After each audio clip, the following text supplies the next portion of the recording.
Friends, कैसे हैं आप सब। आज हम बात करने वाले हैं fifth sem medicine chemistry unit number 1 anti histaminic agents. इससे प्रीवियस वीडियो में हमने इंट्रोडक्शन, सिंथेसिस और मेटाबॉलिज्म के बारे में बात की थी। आज हम देखने वाले हैं हिस्टामिन का रिलीज कैसे होता है, और सेकेंड हम बात करेंगे रिसेप्टर्स और उसकी डिस्ट्रीब्यूशंस की। अगर आपने इससे प्रीवियस वीडियो नहीं देखी है, सबसे पहले आप उसको देखें, देन इस यूनिट की जो सेकेंड पार्ट होगा वो तभी समझ आएगा। अब हम देखेंगे रिलीज ऑफ हिस्टामिन। अब हिस्टामिन जो है, हमने इससे प्रीवियस वीडियो में सिंथेसाइज और मेटाबॉलिज्म किया था उसको, ठीक है। तो आपने सिंथेसाइज कैसे किया था उसको, हमने उसे एसेंशियल अमीनो एसिड के साथ, जो हमारा हिस्टिडीन अमीनो एसिड जो था, हमने उसको उससे सिंथेसाइज किया था, ठीक है। तो आज हम देखेंगे रिलीज ऑफ हिस्टामिन। अब देखो, जब आप सिंथेसाइज हो चुका है हिस्टामिन, तो वो जाके ग्रेन्यूल्स के अंदर स्टोर हो जाएगा, ठीक है। अब जो मास्ट सेल के अंदर ग्रेन्यूल्स होते हैं, उसके अंदर हिस्टामिन प्रेजेंट होता है। और अब देखो, जो हिस्टामिन होता है ना, हिस्टामिन कब रिलीज होता है जनरली, जब किसी को एलर्जिक रिएक्शन होती है, ठीक है, या जब टिश्यू की इंजरी होती है, ठीक है, सेकंड। और थर्ड, जब क्या होता है, जो ड्रग्स और हम फॉरेन सब्सटेंस हम लेते हैं, तब क्या होता है, हिस्टामिन रिलीज होता है, ठीक है। तो ये तो कुछ कंडीशन थी जिनमें हिस्टामिन रिलीज होता है। अब हम इसके प्रोसेस को समझेंगे कि हिस्टामिन रिलीज कैसे होता है एक्चुअल में। तो पहले क्या होता है, देखो यहाँ पे फर्स्ट एक्सपोजर लिखा हुआ है। फर्स्ट एक्सपोजर का मतलब होता है जब एंटीजन, कोई ड्रग या कोई सब्सटेंस आपकी बॉडी के अंदर, फॉरेन सब्सटेंस एंटर करता है, तो उसको फर्स्ट टाइम जब एंटर करता है तो उसको फर्स्ट एक्सपोजर बोलते हैं। तो फॉर एग्जांपल, जब फर्स्ट टाइम हमारी बॉडी के अंदर वो एंटीजन या कोई ड्रग, जो भी सब्सटेंस जिससे आपको एलर्जिक रिएक्शन होती है, जब वो एंटर करता है तो उसको फर्स्ट एक्सपोजर बोलते हैं।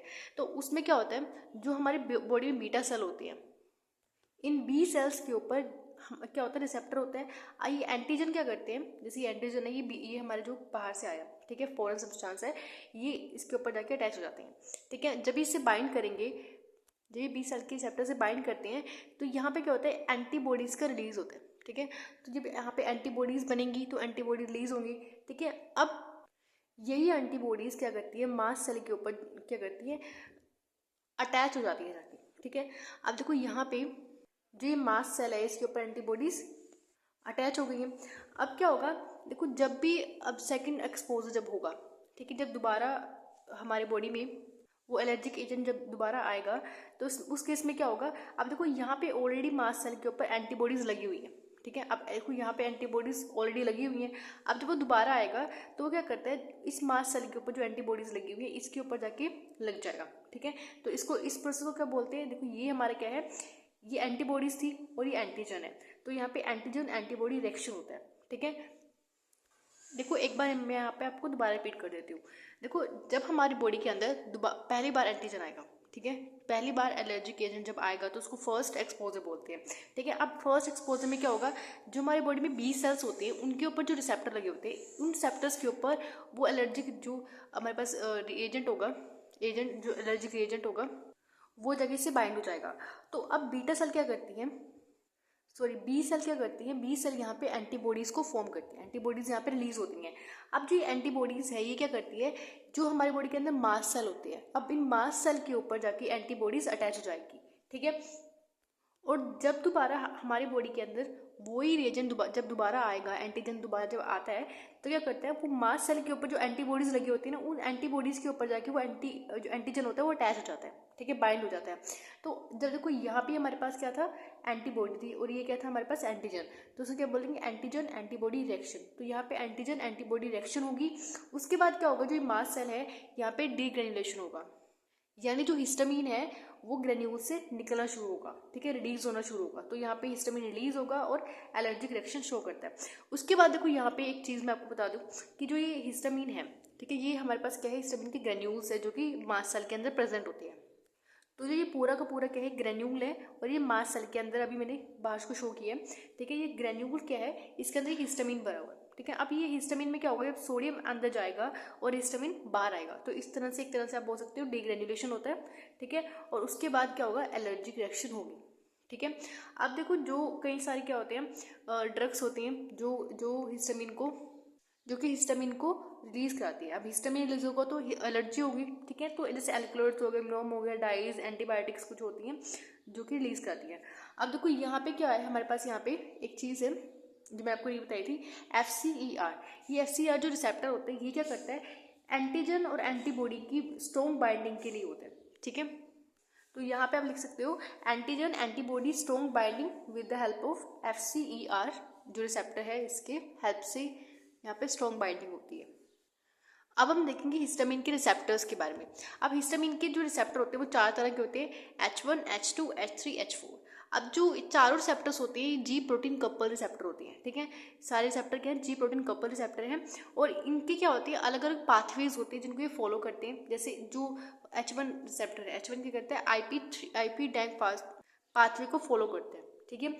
और जो हमारा H2 रिसेप्टर है वो कैम्प पाथवे को फॉलो करता है। ऐसी जो 3 और 4 जो है वो भी कैम्प पाथवे को फॉलो करते हैं, ठीक है।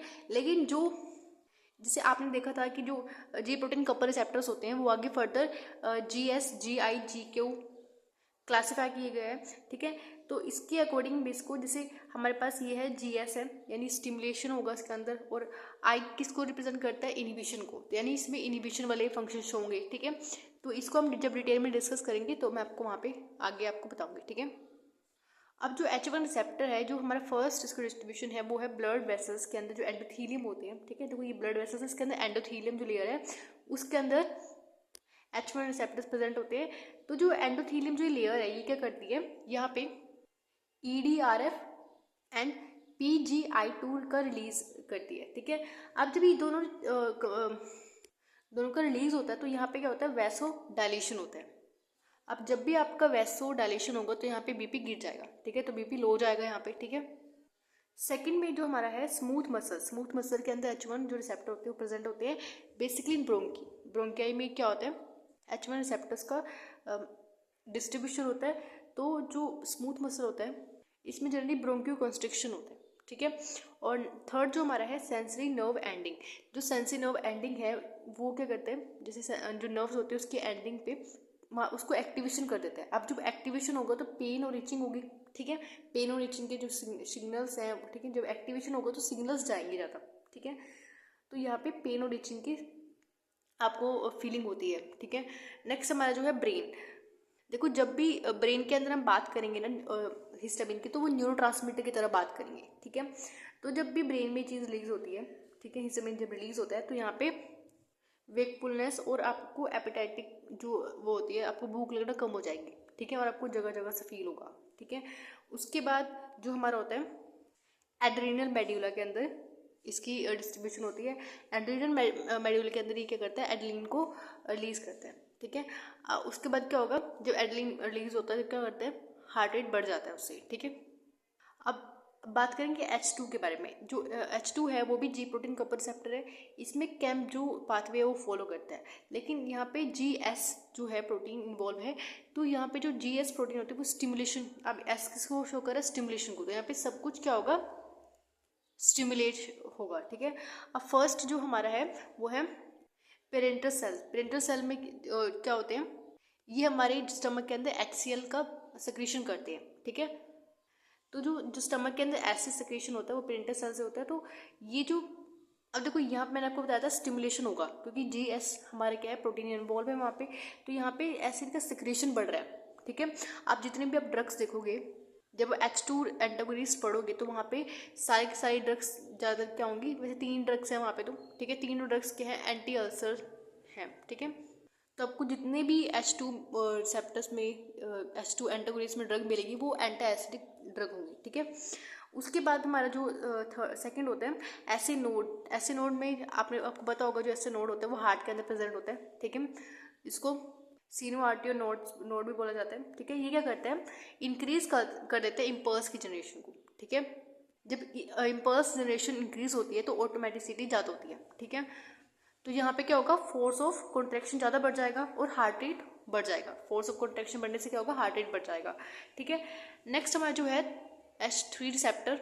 देखो जो H3 रिसेप्टर होता है ना उसके अंदर, देखो जो H3 रिसेप्टर होता है मैंने आपको बताया था GI रिसेप्टर, यानी इनिबिशन होगा यहाँ पे, ठीक है।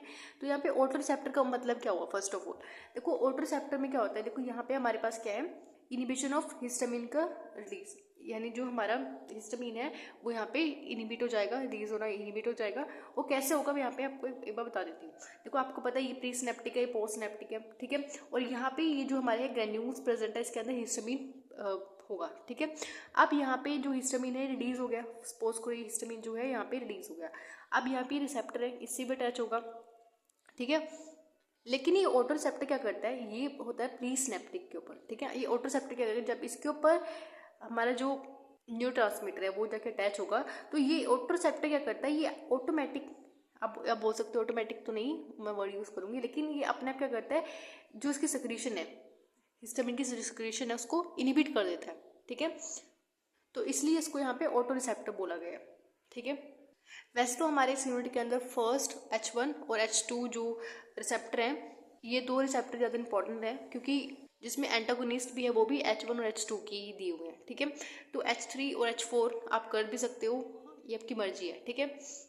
और लास्ट जो हमारा है H4 जो जनरली क्या होता है, ये इम्यूनो सेल्स के अंदर प्रेजेंट होता है। इसका जो इम्यूनो सेल्स के अंदर डिस्ट्रीब्यूशन ज़्यादा होता है H4 रिसेप्टर का, जैसे बेसोनोफिल्स, इसिनोफिल्स, न्यूट्रोफिल्स जो हो गए, ठीक है, बोन मैरो हो गया, इसके अंदर क्या होता है, इनका डिस्ट्रीब्यूशन होता है, ठीक है। वैसे तो ये अंडर इन्वेस्टिगेट है। वैसे अगर आप H3 और H4 को अगर आप करना चाहते हो तो कर लेना, अदरवाइज इसको स्किप भी कर सकते हो, ठीक है। तो आज हमने एंटी हिस्टामिनिक एजेंट्स पूरा कंप्लीट कर लिया है। कल से जो इस यूनिट का थर्ड पार्ट होगा उसमें हम H1 एंटागोनिस्ट के बारे में बात करेंगे। और अगर आपको कोई डाउट है तो आप हमें कमेंट में पूछ सकते हैं। And thank you for watching this video. Have a nice day.